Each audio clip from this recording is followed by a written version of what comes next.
शालिंदुटांगण वंदीन चरण सोलान पाहिन रूप तुझे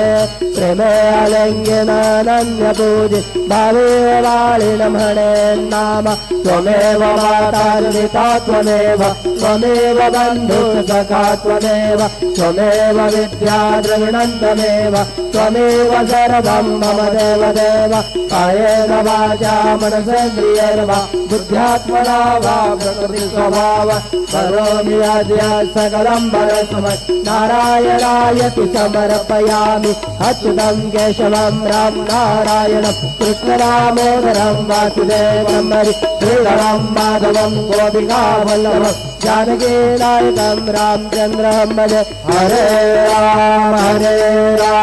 राम राम हरे हरे हरे कृष्ण